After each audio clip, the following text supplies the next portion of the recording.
안녕하십니까. 황태순TV의 황태순입니다. 2020년 9월 23일입니다.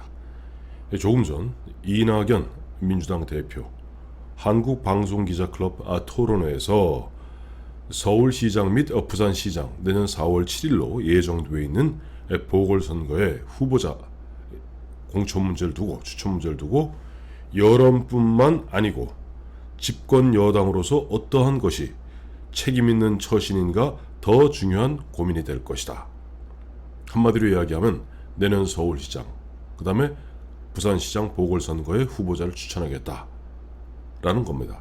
사실 이번에 이낙연 씨가 당 대표로 선출되었던 지난 8.29 전당대회 앞두고 당시 김부겸 후보, 또 박주민 후보, 이낙연 후보 등등 보면은 서울시장 및 부산시장 보궐선거 후보자 추천 문제를 두고 옥신각신 말이 이랬다 저랬다 헷갈리게 했습니다만은 어제 보니까 홍익표 의원이라고 있습니다. 예전에 박정희 대통령을 향해서 태어나서는 안 될 귀신 같은 존재 이런 이야기 귀태라고 폄하했던 홍익표 씨가 어느덧 중진이 되어서 지금 싱크탱크인 민주정책연구원장입니다. 민주정책연구원장인 홍익표 씨가 어제 마침 보니까 내가 서울시장이나 부산시장 후보자로 머리에 두고 있는 사람은 있으나 아직 낼지 말지에 대해서 결정된 바는 없다. 다만 후보자가 나온다면은 소통 능력, 그 다음에 정책 개발 능력 등이 굉장히 중요할 것이다 라는 이야기 할 때보다 이자들이 드디어 국민을 갖다가 건망증 환자, 치매 환자로 내지는 개, 돼지로 취급하고 불과 7월 9일 있었던 박원순 시장의 극단적 선택, 또 지난 4월 23일 있었던 오거돈 시장의 그야말로 경천동지할 성추문, 이러한 것들을 갖다 놓고 그 사이에 추미애 장관 아들 문제 때문에 온 국민들이 좀 그쪽으로 분노의 화살을 돌리고 있고, 그 다음에 코로나19가 장기화되면서 국민들이 살겠다 못 살겠다, 그 다음에 핸드폰비 2만 원을 주니 많이, 그것도 몇 세, 30 몇 세부터 64세까지는 안 주고, 이런 식으로 옥신각신하는 그 복잡한 그런 어떤 이슈들이 범람하는 가운데 국민들이 아마 지금 박원순 시장과 오거돈 시장의 그 사건을 까맣게 잊었다고 생각했는지 모르겠습니다만은 오늘 이낙연 대표도 여론뿐만 아니고 집권 여당으로서 어떠한 것이 책임있는 처신인가 더 중요한 고민이 될 것이다 라고 사실상 국민을 향해서 선전포고를 했습니다. 언필칭 진보정당이라고 하면서 또 페미니스트 대통령을 모시고 있는 민주정당이라고 하면서 여성의 인권을 짓밟고 성추행하고 그걸 또 넘어서 이제는 2차 가해, 3차 가해를 갖다가 가하고 있는 이런 상황 속에서 이제 뻔뻔하게 후보자를 내겠다는 겁니다. 그래서 왜 이것이 문제가 되느냐? 사실은 만약에 이 경우가 만약에 서울시장이 또 부산시장이 다른 당 소속 의원이라면 모르겠어요. 근데 민주당은 자신들이 책임 있는 정당이라고 자처하면서 만들어 놓은 것이 당원 96조입니다. 당원 96조 이거는 이낙연 당 대표도 까맣게 잊고 계신 것 같은데 다시 한번 깨우쳐 드리겠습니다. 당원 96조에 보면 뭐라고 되어 있냐니까 재보궐선거에 대한 특례 당원 96조 2항은 당 소속 선출직 공직자가 부정부패 사건 등, 이 등이 중요합니다. 그냥 부정부패 사건 그러면 성추행 사건은 빠질 수도 있어요. 슬그머니. 그런데 당 소속 선출직 공직자가 부정부패 사건 등 중대한 잘못으로 그 직위를 상실하여 재보궐선거를 실시하게 된 경우 해당 선거구의 후보자를 추천하지 아니한다 라고 사실상 강제조항으로 박아놓은 겁니다.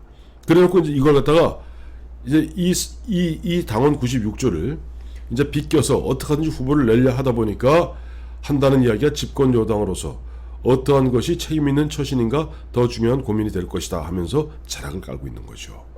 그래서 저는 이낙연 대표에게 이걸 물어보고 싶어요.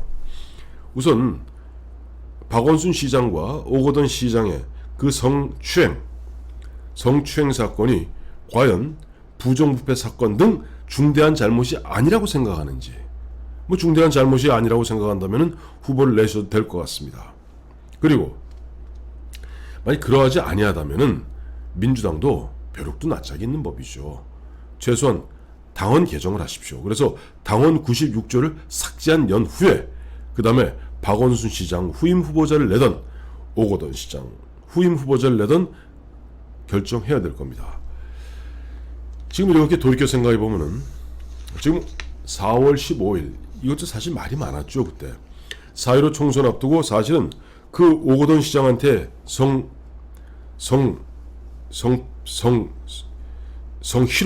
성추행 당했던 그 여성은 이미 그 전 4월 초순경부터 울고불고 난리가 났는데 쉬쉬쉬 맞고 결국 4.15 총선이 끝난 일주일 후인 4월 23일 날 돌연 오거돈 시장이 뭐 이러저러한 사정으로 그만두게 되었습니다 라고 시장직을 갖다 포기하게 됩니다.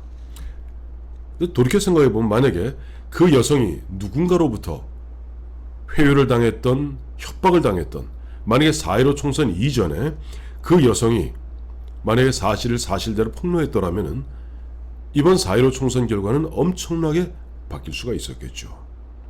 이것도 먼 훗날 어떠한 세력들, 어떠한 보이지 않는 손이 오거돈 시장한테 성추행 그 피해를 당한 그 여성이 최소한 20일 이상 침묵을 지킬 수밖에 없었던가 하는 부분 파헤쳐야 됩니다. 어쨌든 4월 23일 오거돈 시장이 시장직을 갖다가 돌연 사퇴하고 나니까 정확히 나흘 후인 4월 27일 당시 이해찬 대표의 민주당은 오거돈 시장을 제명합니다.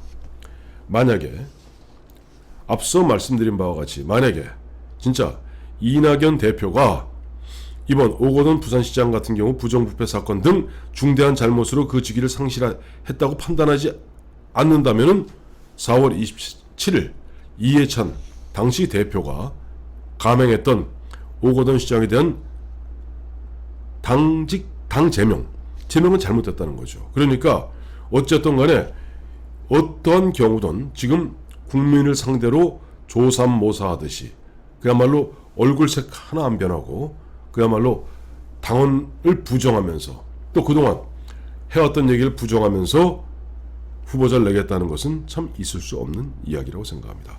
그러나 또 일견 생각해보면 이해 못할 바는 아니에요. 왜냐하니까 지금 4.15 총선도 사실 그 제대로 이긴 겁니까?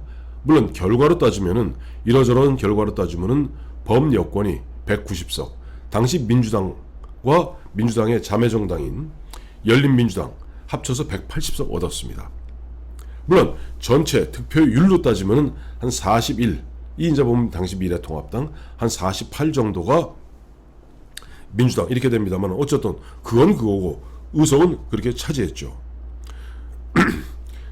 그런데 그것은 정확히 이야기하면 이번에 연초부터 창궐했던 코로나19, 코비드19 그 여파 때문에 우리 유권자 상당수고 국민 상당수가 이른바 Rally Around the Flag Effect, 국기 결집 효과. 자, 이런 전시사변적 상황에서는 그래도 믿어야 될 것은 정부밖에 더 있느냐 하는 입장에서 마구 표를 몰아주었던 것에 불과한 겁니다. 실제 문재인 정부 2017년 5월 출범한 이후에 철저하게 나라 말아먹지 않았습니까? 참 족보도 없는 소득주도 성장이라는 소주성이라는 거 놓고 또 최저임금제 52시간제를 강제하면서 일자리는 일대로 사라지고 그다음에 사회 양극화 현상은 더 극심해지고 탈원전함으로써 탈원전 정책 갖다가 강행함으로써 그야말로 좋은 일자리는 사라지고 전기값은 앞으로 천정부지로 올라갈 그야말로 점수 딸 곳이 하나도 없었는데 코비드19 때문에 국민들이 공포에 질린 가운데 또 거기다가 마침 문재인 정부에서 긴급재난지원금 4인 가족 기준 100만원 주겠다. 약간 현혹됐던 것도 사실이죠. 자, 이거 갖고 이번에도 보면 제 4차 추경할 때 보셨겠습니다만은 4차 추경하기 그렇게 쉽지 않습니다. 뭐 7조 8천억인가? 약 8조가량의 추경하기도 정말 쉽지 않습니다. 전액 다 빚, 이런 국채 발행해서 빚으로 때울 정도로 사실은 그렇게 우리 재정 상태가 만만치 않고 때마다 날마다 그런 식으로 돈을 풀 수 있는 여력은 없는 겁니다. 그러니 지금 내년 4월 7일 서울시장과 부산시장 보궐선거 놓고 보니까 여기에서 그냥 우왕좌왕하다가는 서울시장도 뺏기고 부산시장도 뺏기면은 그 여파는 고스란히 1년 후에 있게 될 2022년 3월 9일 대통령 선거에 바로 직접적 영향을 줍니다. 그러니 이 사람들은 만나는 무릅쓰고 후보자를 내야 되고 또 신종 관권선거 해야 되고 또 새로운 변형된 금권선거 해야 됩니다. 금권선거, 관권선거 또 언론을 통한 여론 조작을 통해서라도 서울시장과 부산시장을 지켜야만이 내후년에 있을 대통령 선거를 갖다가 그래도 한번 해볼만 하다고 생각하는 것 같습니다. 그렇기 때문에 이제 이낙연 씨 보면 오늘 한국방송기자클럽의 토론회에서 여론뿐만 아니고 집권 여당으로서 어떠한 것이 책임 있는 처신인가 더 중요한 고민이 될 것이다 라면서 이제 본격적으로 서울시장 후보 또 부산시장 후보 당에서 추천하겠다. 너희들이 아무리 비난하고 비판해도 우리는 모르겠다. 우리는 집권 여당으로서 책임 있는 처신하겠다 라고 얘기하는데 집권 여당으로서 가장 책임 있는 처신은 국민과의 약속을 지키는 겁니다. 무신분립이라고 하지 않습니까?